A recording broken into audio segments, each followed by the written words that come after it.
guys! Get ready with me for an awarding tonight. So guys, we will be attending the ASEAN Excellent Achievers Awards 2026 tonight sa Okada, Manila. So for tonight's event, I will be wearing yellow.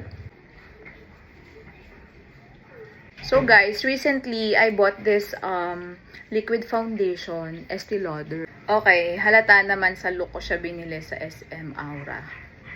So yan. Maganda yung lapat niya guys and very thin lang siya. Of course, for the concealer, my favorite, Hourglass. Pag bumili ka na to guys, sobrang worth it kasi sobrang konti lang nang gagamitin mo pero ang tagal. Tagal mo siya magagamit. Tinatakpan ko lang yung mga dark spots. And then, blend. Anyways guys, kung mapapansin nyo, talagang wala kaming post for so long. Lalo na ako, I'm a vlogger. And ang hili ko talaga is mag-vlog. And alam nyo naman guys, it's my passion na gumawa ng contents din. Pero,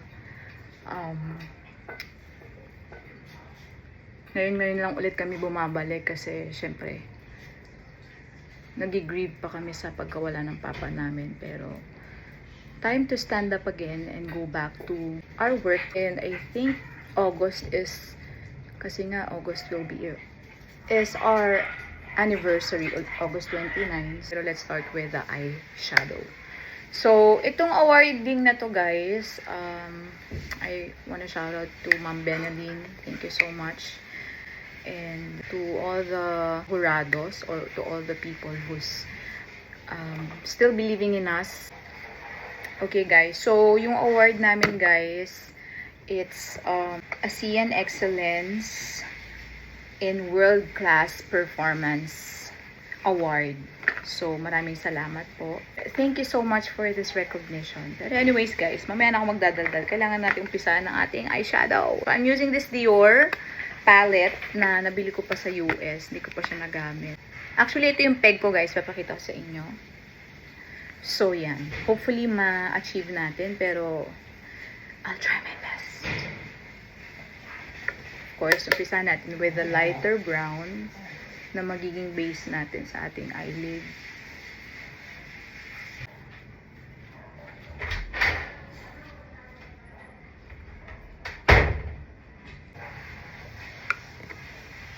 Yan. Tapos nilagyan ko lang siya ng konting something para siyang orangey brown.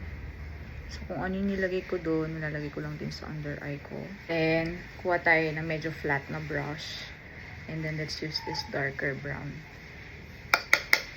And then, we're just gonna create parang eyeliner.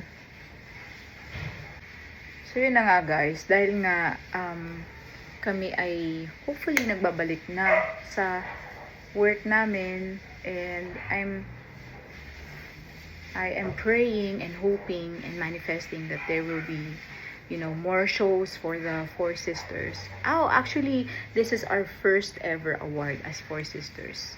Fourth Impact will be like partner name ng Four Sisters. Gusto lang namin this time mas ma-focus yung mga tao na magkakapatid kami, and alam mo yun, mas ma-introduce yung per member. Actually, gusto kong ginagamit na shimmer sa aking inner corners is this one. Dior Backstage Glow Maximizer. Number 1 ang ginagamit ko. Universal. So, pinaghahalo ko tong gold and yung white. And then, just right there. Kasi blend lang natin yan. So guys, nag-bake na ako. I-bake na natin at iluluto na natin ang mukha ko sa oven. Charot. Okay guys, so may eyeliner na tayo. And naglagay ako ng konting glitters. And yan na natin. I-wipe na natin ang powder. Guys, ang pinagsiset ko is Translucent Honey ng Laura Mercier. Ayan ako pag walang bangs. Comment down below kung may bangs o wala. Anyways, balik tayo sa kwentuhan natin guys. Actually, namatay yung papa namin talaga. Talagang Parang hirap na kumanta. Ayaw na namin kumanta. Kasi nawala na yung isa sa mga inspiration namin. Kaya kami nag-work hard. Sobrang hirap. Sobrang lungkot. Parang, alam mo yung feeling na when you lose someone you love, someone super close to your heart. Parang, half of your self or half of your soul nawala na rin. So, parang ganyan na feel namin magkakapatid kasi big inspiration namin si Papa sa lahat ng ginagawa namin, saka si Mama. And nung nawala siya, sobrang hirap mag-cope up. Alam mo yung tipong kain lang kami ng kain, tapos matutulog, iiyak, everyday ganun. Ayaw namin gumalaw, or kahit ano, ayaw namin gawin lahat. Pero nung parang mga 2 months, 3 months, 4 months na, sabi namin. Kaso yung mga bills, hindi naman siya nag-stop din. Or hindi siya nagpapahinga. So, kailangan namin mag-work.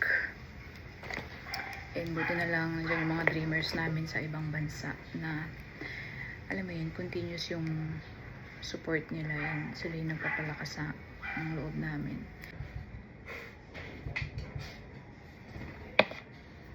Gusto ko lang sabihin na sobrang miss na namin yung papa namin. Okay, iyak Irene. Sobrang nakakamiss kasi last year, nadala pa namin siya sa US. Yun pala last na yun. First time niya sa US and last na rin sa US.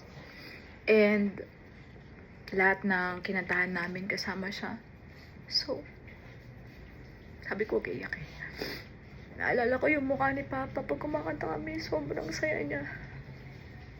Alam mo yung tipong proud na proud yung itsura niya. Kasi diba, 2 years kami sa US, tapos last year lang naman siya nasama kasi yung visa nga ang hirap maaprubahan. Eh last year naaprubahan siya, so sinama namin siya. And na-witness niya yung, alam mo yun, yung paano kami mag-struggle dun.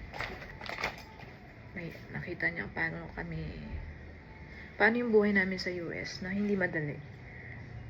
Lahat kami nagdidipat. Pag nagdidipat, lahat ng bubuhatin kami ng magkakapatid tsaka si Mama. So, nakita ni Papa and yun nga, tuwing may show kami, naka-wheelchair tas siya, tas pinapanood niya kami. Nagpa-flashback sa utak ko, nakasmile siya. So, ngayong gabi na a-awardan kami, maalala ko si Papa na nakasmile sa harap and very proud siya sa amin. So, yun yung dahilan din guys na bakit kahit sobrang tagal na namin, hindi pa kami mag-give up. Hindi pa. Kasi gusto namin to pa rin yung pangarap namin para kay Papa. And yun yung gusto namin na lagi lang siya nakasmile. Hindi siya malulungkot. Ayun. So, sana abangan nyo kami guys. Anyways, sana abangan nyo dahil meron kami surprise para sa inyong lahat. And sobrang pinaghihirapan at pinagpapaguran namin yun this time. So, bago ko makalimutan guys, hindi ko kasi makalimutan. Lagi kong naaalala yung sinabi ni Papa sa akin. Meron kami moment sa US na kinausap ko siya. Sabi ko, Papa, ano bang gusto mong makita sa amin? Sabi niya, gusto ko makita na maabot ng mga anak ko yung pangarap nila, yung pinakamalaking pangarap nila, which is yung, alam mo yun, sumikat na rin kami, o siguro yung magka-hit song kaming magkakapatid. Hindi ko alam kung pwede na sabihin to, pero we're working on our new music as 4 sisters. So yun ang kailangan nyo abangan. Nagpapasalamat ako sa mga taong tumutulong at naniniwala pa rin sa amin. Naniwala sa amin. Kay Ma'am H and kay Sir V. Ayan, at dahil nga guys, 4 sisters na kami ngayon. And we are really working hard on our upcoming new music. That means also that for now, we will be staying here in the Philippines. Kasi gusto namin na mas maka-reach out pa sa mga sa roots namin, which is here in the Philippines, and maka-reach out pa sa mas maraming mga Filipinos. Kasi parang na-realize namin after namin mag-X Factor, puro ibang bansa na yung pinuntahan namin. Siguro sabi din ni Papa, dito muna kayo sa Pilipinas mga anak kasi palipat-lipat kayo ng bansa para di na kayo nahihirapan. Kasi alam nyo guys, sobrang hirap talaga. Alam mo yung mag-a-adjust ka sa culture ng iba para lang kahit pa paano maging belong ka. And basta, hirap. So, ngayon na nasa Philippines kami, sabi namin, sobrang sarap sa pakiramdam kasi andito yung bahay namin, andito lahat ng mga mahal namin sa buhay. And ang dali lang kasi Tagalog Di mo kailangan mag-English, mag-Korean, alam mo yun, mag-UK accent or anything. Pusin ko lang yung makeup ko and I'll be back guys. So, naglagay na ako ng contact lens guys para kita ko kung ano pa yung mga kulang. So, gamitin natin tong Patrika in the shade She's Flushed. Then, let's put some highlighter.